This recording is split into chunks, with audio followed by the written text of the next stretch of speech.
Hey, what's up, friends? Welcome back to Babylon Talmud. Today we're studying Daf Mem Aleph, Daf 41 of Masechta Yoma. So a whole bunch of today's daf discusses kinim, not lice, like nests. We had it on Masechta on Daf Lamed Zayin of Masechta Eruvin, like the two birds that are brought by a Zava, Yoledes, Mitzora. So we're going to kind of discuss that and how that plays into the lots of the goat. We're going to kind of discuss that for a while, and then we'll get to a new Mishnah, which moves forward regarding the Sar HaMishtaleach, the goat that we drop off the cliff. We are going to start on Daf Mem Amud Beis, about 5 lines to the bottom. Tashma Kamanir V'asau Chatas. What does the pasuk say? V'hikra v'harin es asayir she'ala olav agor la'Hashem. That Aharon brings forth the goat that the lot came out for God, v'asau chatas, and it makes it and it makes it a korban chatas. Hagora lo seu chatas v'en Hashem lo seu chatas. And what the Gemara says is that it's the lot that makes this goat, into a chatas, not calling it a chatas, right? So therefore, when you, says the Brisa, when you pull the lot, and the lot says the one on, let's say the right side is Lashem, so then it's the lot that makes it for God, not calling it, hey, you, goatie, you're going to be the korban, you're going to be Lashem. Okay? Sheyachol, because I may have thought to say, Valo dinu, I can make the following argument. When it comes to the birds of, let's say, Yoledes, right? Let's say you have a woman who gives birth, and then, let's say a boy, so 7 days, there's the Demei Tuma, and then 33 days of Demei Taira, and then at the end, she comes and brings 2 birds. So, one's a chatas, one's an olah. So how do you determine which one's the chatas and which one's the olah? So there's 2 ways that you could do it. One is that when you purchase them, she just says, you look like a chatas. You look like an olah. You're a chatas, you're an olah, done. So that's one way. The other way is that the Kohen, at the time that he is doing that he's offering them, he could determine and say, you're going to be the chatas, you're going to be the olah. Now, so when it comes to these birds, so how do you make them a chatas and an olah? By saying so. You're a chatas, you're an olah. Now if you draw a lot, right, if you take 2 pieces of epis wood or something, and you write on one chatas, one olah, and then you pull one out and pull the other one out and say, and there you go, whichever one's on the right. So, if chatas is on the right, and the one on the right's a chatas, if the olah is on the left, and the one on the left is an olah, that won't work. It's not about lottery. It's about saying, you're going to be my chatas, you're going to be my olah. So now, says the Gemara, Yochel, I may have thought to say, Valo dinu, I can make the argument. When it comes to the birds where the lots don't work, Kidesh Hashem, yet what works? Saying, you're this, you're that. So a place where we say that you can even use a lottery system, like i.e. by the goat of Yom Kippur, so I would think that certainly then, calling it and saying, you're going to be the Sari L'Hashem, you're going to be the Sari L'Azoza, I would think certainly it should work here, in addition to the lottery system. Therefore the pasuk says that the lot makes the goat into a chatas. It's not calling it something that makes it into a chatas. Now, says the Gemara, Stam Sifra Mani Rabbi Yehuda. There's a Gemara in Sanhedrin that says, among a few other things, that Stam Sifra is Rabbi Yehuda.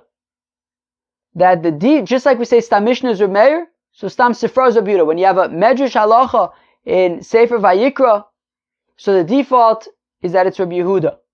And therefore, this, right, Parshas Achremos is in Sefer Vayikra, and therefore we're going to assume that the default author of this Bryce is Rabbi Yehuda. V'katani agora lo sachatas v'en Hashem o sachatas. We're saying that it's the lottery that makes the goat into a korban chatas. You can't just say, you're going to be my chatas. That's not enough. You need a lottery. So we see that you have to do a lot. Therefore that's a kasha on, if we're going to say that according to Rabbi Yochanan, he would say that Rabbi Yehuda would say that the lot is not makev, you could skip doing the lot. No way, no how. We see from this brisa that according to Rabbi Yehuda, you must do a lottery. Givaldik.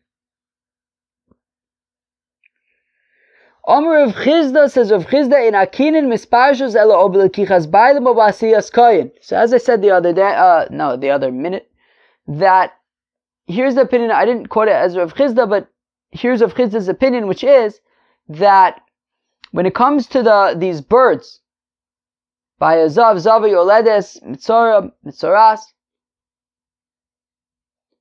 So how do they become, how do you determine which one's the chatas and which one's the olah? So you say, you're going to be a chatas, you're going to be an olah. Now, however, that needs to happen at a particular point. Either when the person who is bringing these korbanos, these birds, at the time of purchasing them. So let's say it's a yoledes, at the time that she purchases these birds, she says, you're my chatas, you're my olah. And at that point it can't change, and if the kohen who's offering them mixes them up, it's a problem. The other option is that she doesn't do anything at the time that she purchases them. And of course we know from Masechta Shkalim and from other places that there's just boxes that she could put money in, but I think that it kind of feeds into this mahalach, which is that at the time that the kohen offers the birds, he could determine which one's the chatas and which one's the olah. But in between, you can't determine. It's either at the time that you purchase them, or the kohen can do it at the time that he offers them, but not at any other point. So again, Amr Rav Chizde says Rav Chizde in Akinin misparshis ela oblekichas bailim obasiyas kohen, that determining which of the birds is going to be the chatas and which is the olah, it either happens at the time that they are purchased, or at the time that they are offered by the kohen. Amr Rav Shimi bar Ashi, my time with Rav Chizda says, Rav Shimi bar Ashi, how come Rav Chizda says, is the chsiv, as the pasuk says, one pasuk says v'lakcha, that she purchases, the other pasuk says v'asa, that the kohen offers them. So, obelekicha obasiya. So we see that the birds can be determined as being which one's a chatas and which was an olah at one of two critical points, either at the time that they are purchased or at the time that they are offered. Let's go weiter. Cheve meisve. We have a kasha v'asau chatas. Our brisa that we just learned says v'asau chatas, that you make that the goyrol, that the lottery makes the goat into a korban chatas. Agorlo sachatas v'nashem osachatas. It's the lottery that makes the goat into a korban chatas, not just saying you're going to be a chatas. Sheyachov alodinu, because I can make the argument as we said, that if by the birds where lotteries do not work, yet just saying you're a chatas, you're an olah works. When it comes to these goats on Yom Kippur, where a lottery does work, so that certainly then calling names should work. Therefore it says that the lots essentially make the goat into a chatas. The lot makes the goat into a korban chatas, not just calling it names. Okay? Now, says the Gemara, v'ahacha, now when it comes here to this comparison between the goat of Yom Kippur and the birds, or if, let's say, the other way around, if we're going to be comparing the birds to the goat on Yom Kippur, well, v'ahacha d'lav shasakicha v'lav shasasiyahi. When we're doing the lottery, right, if we're going to be comparing the lottery of the goats on Yom Kippur to the naming of the birds, well, the lottery on Yom Kippur is not happening at the time that the goats are purchased, nor are they happening at the time that the goats are offered. They're happening at some time in between, and we're comparing their lottery to the naming of the birds. Vikatani dekava. And we're saying that the lottery works. So it sounds like if we're going to be comparing the goats on Yom Kippur to the birds, well then I would think that determining which bird is a chatas and which one is an olah can happen even not specifically at the time of lekicha or asiyah.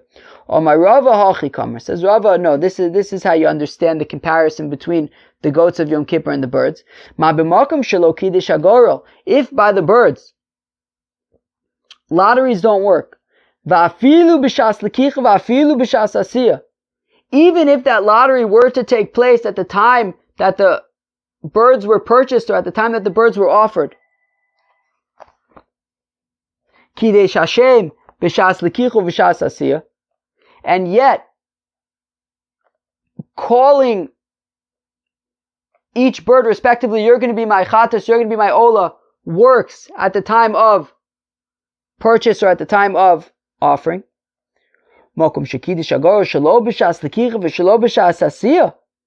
when it comes to the goats, where even a lottery works, and even if it's not at the time of purchase or at the time of offering, then certainly I should think that at least using the name, calling it, this is the chatas and this is the azazel, at the time of purchase or at the time of offering should work. Therefore it says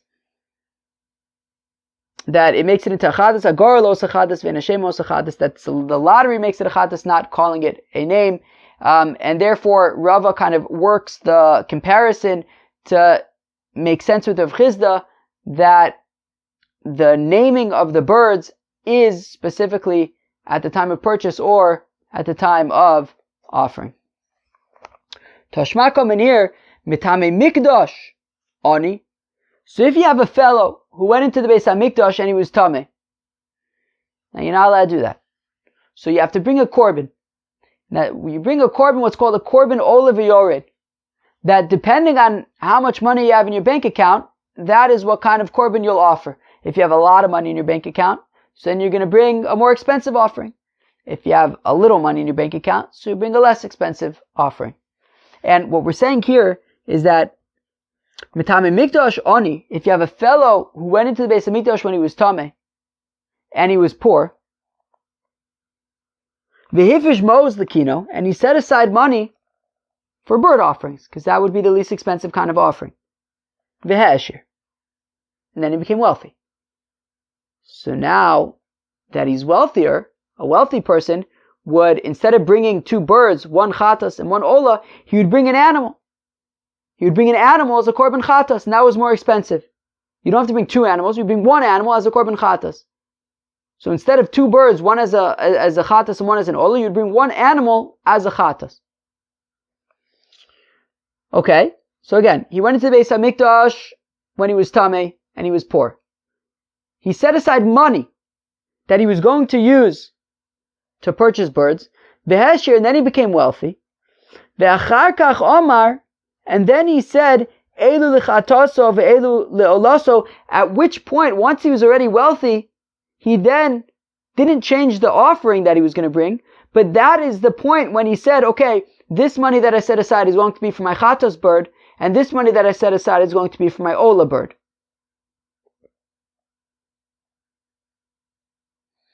So mosif umevi chovaso midmei chataso, ve'ein mosif umevi chovaso midmei olaso. So now, since he's wealthy now, it's not enough that he has money for a chatas bird and an olah bird. He has to bring, because he's wealthy, he has to bring an animal as a chatas. So what he does is, he leaves the money that he set aside for the olah, he leaves that alone. But the money that he set aside as a chatas, he then increases that money, he adds to that money so that he can buy an animal as a chatas instead. Now here, we're saying that he went into the Beis HaMikdash when he was tamei. He then set aside money. And as Rashi points out at the bottom of the page, that hafrasha, setting aside money, is like lekicha. It's the same thing as lekicha. So he set aside money. Now that's the shas lekicha. But at that point, he did not say which one was going to be the chatas, which one was going to be the olah. He then became wealthy, and only at that point did he say, this money is going to be for my chatas, and this money is going to be for my olah. So we see that he's determining which is the chatas and which is the olah at a time that is neither the shas lekicha, which was when he initially set aside the money, nor the shas asiyah, because he hasn't actually offered the korban yet. Vikatani de kavan, it's saying that it works.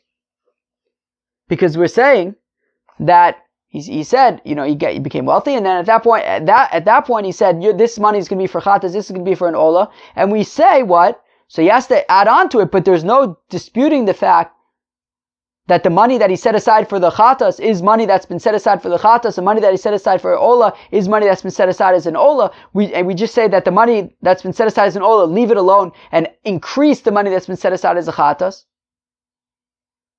So we see that setting aside certain money as a chatas or as an olah, even after the shas lekicha, which was the equivalent of the hafrasha, works. Rav Sheshes says, wait a second. Let me ask you a kasha. Amar Belazar, Amar Boshaya. Says Rabbi Elazar in the name of Rabbi Boshaya, Mitami Mikdash Asher ve'evi korban ani lo yatsa. Says Rabbi Elazar in the name of Rabbi Boshaya that if you have a fellow who came into the Beis HaMikdash when he was tamei, and therefore he has to bring a korban olav yored. If he's a wealthy fellow, and he sets aside a poor korban, 2 birds, it doesn't work. It doesn't work. And therefore, if this fellow went into the Beis HaMikdash when he was poor, and he was tamei, and he set aside money, but he didn't yet say that this is a chatas and this is an olah, and then he became wealthy.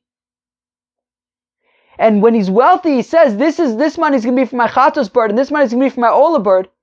It wouldn't work. Because he's wealthy at that point. And therefore, how could it be that we're saying that at the time that he's already wealthy, he's saying that this is going to be my chatas money, this money is for my chatas, this money is for my olah, birds, but he can't bring birds at that point, he's wealthy. So if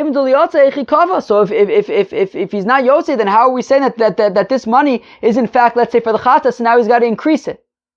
And this money that he set aside for the olah, you just leave it. Or no, you probably use it for a nadav or whatever it is. What do you have to say? That rather what it must be is that actually what happened was that when he set aside the money for his birds, he was still poor. And that when he said that this money's for a chatas, this money's for an olah, he was still poor. And that's why it works. And therefore what? Achinami here also, with regard to when did he actually say, you're going to be my chatas and you're going to be my olah? Shekvar Omer Mishas Hafrasha, that also happened earlier than what it seems in the Brisa, which is at the time that he set aside the money. Meaning, everything in this Brisa is a little bit out of order. Rather, what happened was, he went into the Beis HaMikdash when he was tamei, and he was poor. He set aside money for a chatas and for an olah, and at the time that he set aside the money, which is the equivalent of the shas lekicha, he said, this money's for a chatas, this money's for an olah. Then he became wealthy, so then he adds to the money that he had set aside. Okay. But in terms of Rav Chizda, that's still intact. The Rav Chizda says that the time to determine the birds is either at the time of Lekicha or at the time of Asiyah. Rab Chaga, Rab Yosha. What about according to Rab Chaga, Rab Yosha? The Amar Yotza, Michael Utaka says that actually, if you have a fellow who's wealthy, and he decides that he's gonna bring birds he went to the Beis HaMikdash when he was tamei, and he decides he's going to bring birds even though he's wealthy. Taka Yotze, it works. Well, if that's the case, then maybe he did say you're going to be my chatas and you're going to be my olah once he was wealthy. And if that's the case, maybe the Brisa, nothing needs to be changed. Meaning, what happened? He went into the Beis HaMikdash when he was tamei and he was poor, set aside money that's going to be for his birds, he then became wealthy. Then he says that this one's going to be a chatas and this one's going to be an olah. That this money's for the chatas, this money's for the olah bird. And it taka works because like Reb Chaga Amar Reb Yosha, a wealthy person who brings the poor korban, it works. And if that's the case, then it can work even. It sounds like what the Brisa is saying is that he's determining which is the chatas and which is the olah, even shalo b'shas lekicha, shalo b'shas afrasha. Not at the time that he sets aside the money, which is the equivalent of shas lekicha, which is a kasha on Rav Chizda. And for the Gemara, lo tema v'achar kach omar, don't say no. Don't say that what the Brisa is. Don't say the Brisa as it's written, right? Meaning it's not saying that he set aside the money and only afterwards, after he became wealthy, did he say that this money is for the chatas, this money is for the olah. Rather, rather it means that he set aside money, then he became wealthy, and then he used the money to purchase actual birds, and at that point he said, you're my chatas, you're my olah, so it was at the shas lekicha. But frak the Gemara, lakach, but if he actually purchased birds, and at the time that we're saying that at the time that he purchased the birds, he says, you're going to be my chatas, you're going to be my olah, but then it says that now that he's wealthy, he has to add on, meaning add on money to existing money. But here already purchased a bird. So, and for the Gemara, defarakle. Well, he then transferred the value of the bird onto money, and now it's money once again, and then he can add on to the money. Alright, but he already determined which is the olah, which is the chatas money. But I thought that you can't redeem fegelas. You can't redeem birds. Okay, Amar Papa says, Papa Kigon, Shelokach Preda Achas, he bought one fegel, he bought one bird. I olah zavan, so if the one bird that he purchased with the money was an olah bird, well then mosif maybe chavasu midmei chataso. Well then what he would do is, meaning if he bought one bird and that one he just said at the time that he purchased it was an olah bird, so then he still has the money for the chatas, and we're saying that he should then add on to that money because now he's wealthy, and he should use that chatas money to buy an animal for his chatas. V'hai olah azal l'nedava, and this olah that he purchased just bring as a voluntary olah. Bird olah. Ichata zavan, if he purchased a korban chatas, right? If he bought one fegel, he bought one bird with that money, and it was a chatas bird, well then ein mosif maybe chavosum et be'olah, so do not add on to the money that you still have, which was set aside for the olah. Rather, right, because you can't switch, right? If it's set aside for an olah, you can't switch it to be a chatas. So rather, you don't add on to that olah money. I think you just buy. You could, if you want, you could buy a nedava, a bird for olah's nedava. Buy chatas, and this bird that you purchased to be your chatas, since now you can't offer it as a chatas because you're wealthy. Azla lemisa, you push it, kill it, and then you bring a new animal. Gufa, we said earlier. Amar Belazar, Amar Hoshaya, Mitami Mikdash Asher, if you have a fellow who went into the Beis Mikdash when he was Tameh and he was wealthy, Behevi Korban Ani Lo Yotza, and he brings the, two birds, which is the korban of a poor person, he's not Yotze. For Reb Chaga, Amar Hoshaya Yotza, says Reb Chaga in the name of Reb Hoshaya that Itaka is Yotze. Meisve, we have a kasha on Reb Chaga, Amar Hoshaya, Mitzora Ani Shehevi Korban Asher, if you have a fellow who's a Mitzora, he's a leper, and he's poor, and he brings the korban, right? Because also by a mitzora, if he can afford it, he brings I think a sheep. But if he can't afford it, so then he brings birds. So if he can't really afford it, but he nonetheless brings a wealthy korban, yatsa, it works. Asher shevi korban ani lo yatsa.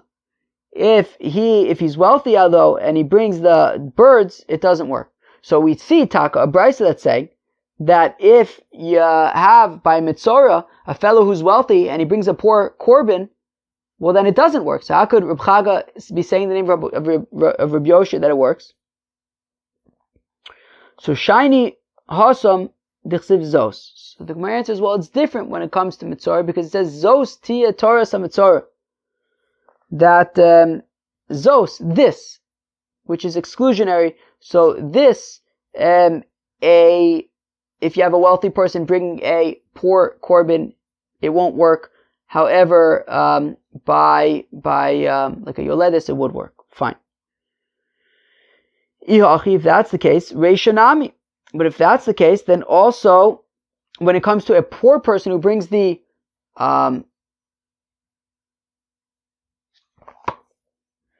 I'm sorry. So when it says zos, meaning you have to bring this particular korban, meaning that a wealthy person has to bring a wealthy korban. He cannot bring a poor person's korban. But then frekti gemara, if that's the case, iachi reishanami. But what about the ratio where it says that if a poor person brings a wealthy korban, it works? But what about zos? Shouldn't it say that you have to bring sort of the korban that you're supposed to bring? So Rabbi Rachmana Toras. So the Gemara says, well, the pasuk says Toras. Toras is inclusionary, and what it's including is that a poor person who brings a wealthy korban, it works.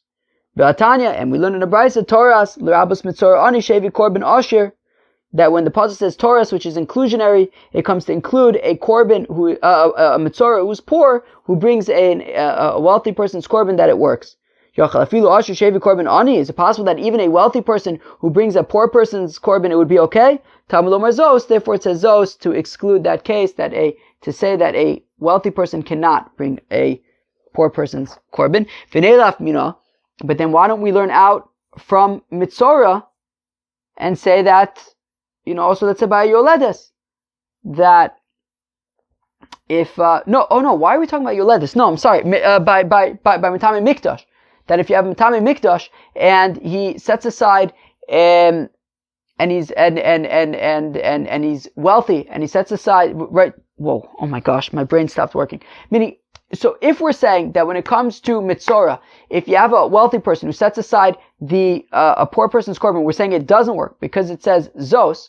So why don't we apply the same thing then to mitame mikdash to say that a fellow who is wealthy and he brings a poor person's korban, to say it doesn't work? How come Reb Chaga says in the name of Rabbi Yoshe that it does work? So, mi'et rachmana v'imdalu. Well, it says v'imdal hu. It says specifically when it comes to a mitzora, if he is, it says v'imdal hu is exclusionary, to say it's specific to mitzora, that if you have a poor person who brings if you have a wealthy person who brings a poor korban, it doesn't work. However, by mitame mikdash, if you have a wealthy person who brings a poor person korban, it would work, according to Reb Chaga Reb Hoshaya. Okay, now we get to a new Mishnah. Kasher l'shon shel zahoris b'rosh sarim mishtaleach v'amido keneged beis shilucho. So the Kohen Gadol, then he ties some red wool on the horn of the Sar Amishtalech, the goat that we're going to drop off the cliff. So we tie some red wool around its horn. And then you stand it opposite the gate that it's going to be let out of. We're going to have to explain in the Gemara what this means. But the goat that is Lashem, it's unclear what Keneged Beis Shchitaso means. Does it mean that you tie some wool around its neck? Does it mean that you stand it next to the gate that you're gonna, the place where you're gonna be slaughtering it? Balo Eitzel Paro Shnia. He then goes back to his cow a second time, right? As we've been mentioning, that he does a confession for a second time on the cow. And he leans his two hands on the cow, and he confesses, this is what he would say, Ana Hashem, please God. So they kind of play around with these words. Avisu pashati chatasi, I've sinned lefanecha before you. Ani uvesi, me and my household. Uvnei Aharon am kedoshecha, and the children of Aharon, your holy nation. Ana Hashem, please God. Kapenu la'avonos v'la'pshoim v'la'chatoim. Right, atone for all of these different kinds of sins. Shavisi v'shapashadi v'shachatasi lefnecha ani uvesi, and me and my family. Uvnei Aharon am kedoshecha, and the children of Aharon, your holy nation. Kakos b'sos Moshe avdechas, it says in the Torah of Moshe, your servant, ki b'yom hazeh chaper aleichem, that on this day he will atone for you. L'tayir eschem, to purify you, mikol chatoseichem, from all of your sins. Lifnei Hashem titaru, before the Eibishter you will become pure. Ve'non nacharov, and then they answer after him. What do you think they answer after him?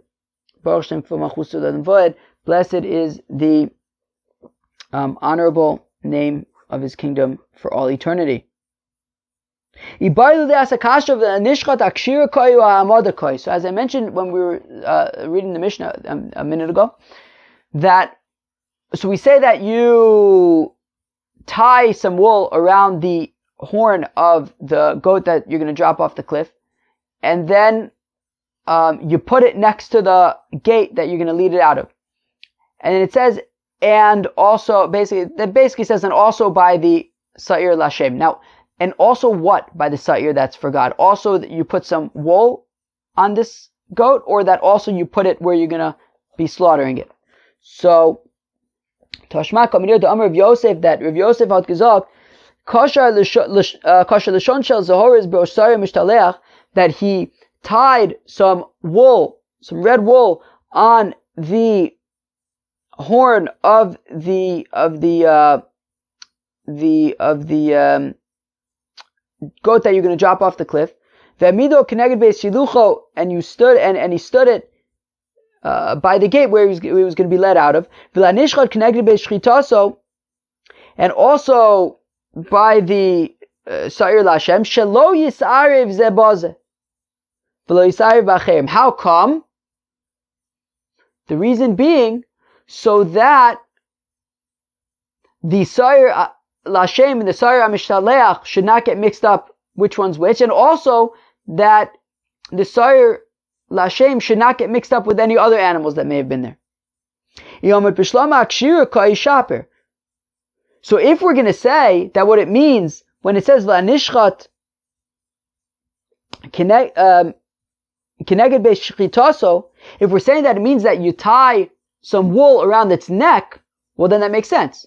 You take some wool and you put it on the horn of the Sa'ir Mishtaleach. You take some red wool and you put it around the neck of the Sa'ir Lashem, and then there's no wool on any of the other animals. Perfect.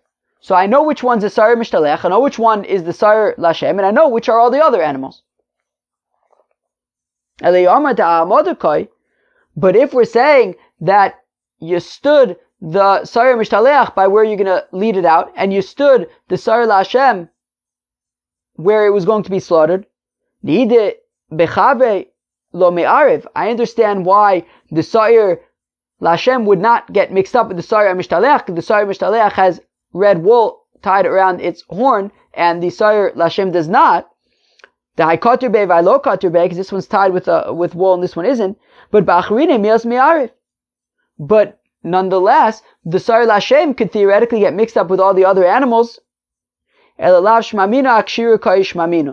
rather it must be that it's talking about the tying the wool, that you tie red wool around the horn of the Sa'ir HaMishtalech and some red wool around the neck of the Sa'ir Achai, and that way you know which is the Sa'ir HaMishtalech, which is the Sa'ir Achai, Lashem, and which is all the other ones.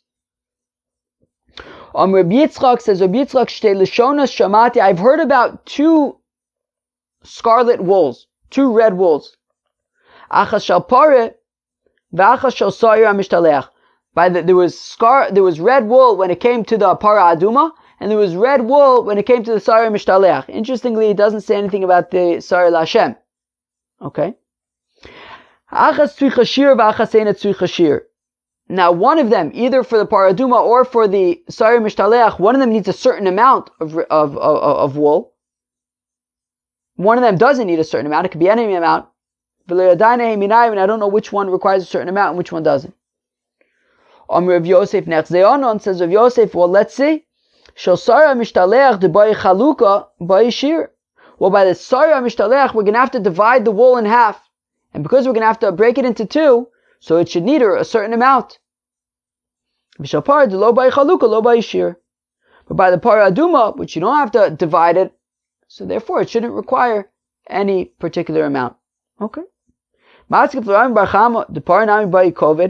now, Rabbi Bar Chama asks Akasha, wait, but there's another thing when it comes to, there's another difference between the Para Aduma and the Sa'ir Mishtaleach, which is that by the Para Aduma you also need to have a certain amount of weight on the wool so that it drops into the fire when you're burning the Para Aduma. The Rava Kovid Tanoi says Rava that actually this weight by the wool is actually a machlokas tanaim whether you need it or not. With the par lobai chaluka, 1 second, but by the par aduma you don't have to divide you don't have to divide the wool in two. Eis ve'abaya by asakasha ketzaru ose korchan b'shiari loshin. That when it comes to the par aduma, you have to wrap the eitz erez ve'ezov. They have to wrap the cedar wool and the hyssop b'shiari loshin, in the leftover wool, meaning implying that you're dividing the wool into two, and there's leftover wool. So it sounds like by the paraduma, there's also dividing up the wool into two. Ema biznav loshin. So we'll say no, it means the tail of the loshin, meaning of the wool, meaning you have to comb the wool, and then the wool at the end becomes thinner. Okay. Amar b'chanan amar Rab, says Rav Chanan in the name of Rab, eitz erez ushni tolas.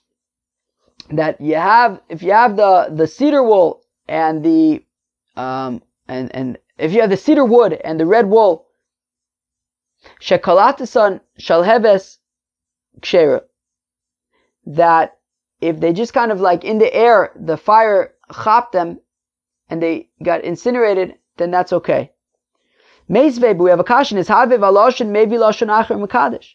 We have a brayso that says that if the wool got sort of burnt by the fire without actually falling into the fire, right? Like betocha eish, it doesn't work. You have to bring different wool. So it depends. If it's like a tall fire, so then yeah, it won't work because it has to go into the fire, right? But if it's sort of a low fire and the wool got burnt, so then it means that it really went into the fire in order to get burnt, so then it works. Rava Omer says Rava Koved Tanoi, whether you need weight for the wool of the para aduma is machlokas tanoim. The Tanya is we learn in the brayso lama korchan. How come you wrap the cedar wood and the hyssop with wool? So according to Rabbi, it's just so that all of them will be together and not disparate. Rabbi Elazar Reb Shimon Omer says Rabbi Elazar Reb Shimon kadesh boy kovet, so that they'll taka have weight. And they will fall into the burning of the para aduma. So we see that according to Rabbi Elazar Reb Shimon, Taka does have to have weight. So we see that it's machlokas between Rabbi and Rabbi Elazar Reb Shimon whether or not you have to have weight for the wool of the for the wool of by the para aduma. All right, well that was daf mem aleph Masechta Yoma. So for a while we spent a lot of the daf discussing the teaching of Rav Chizda, which is that when it comes to these birds that you purchase, let's say kine yoldos or zav zava. So there's only 2 points when you could determine which one's the chatas and which one's the olah. That's either at the time that you purchase the birds or at the time that the birds are offered. Then we had kashas on that, but I think we basically kept that principle intact. We then had the concept by if you have a fellow who goes into the Beis Hamikdash when he's tameh, so he has to bring a korban olah v'yored, a korban that you bring a korban relative to what you can afford. So we discussed a machlokas between Rabbi Elazar Amar Boshaya and Rabbi Chaga Amar Boshaya, that says Rabbi Elazar Amar Boshaya that if a fellow goes into the Beis Hamikdash when he's tameh and he's poor and then becomes wealthy, no, forget about that. If you have a wealthy person who sets aside the birds as his korban, even though he can afford more, it says Rabbi Elazar Amar Boshaya it does not work. It says Rabbi Chaga Amar Rabbi Boshaya that it taka does work. We then got to the next Mishnah where we discuss that we would tie some wool around the horn of the goat, and it sounds like according to Rav Yosef we would do the same thing for the so that's by the Sar Amishtalech. We would also tie some wool around the Sar Lashem. Okay, yeah, those were kind of the main kind of things. We started talking about the paraduma. We're going to continue discussing the paraduma on the next daf, on daf mem beis, but we'll call it here. Cheve, have a great day. Cheers.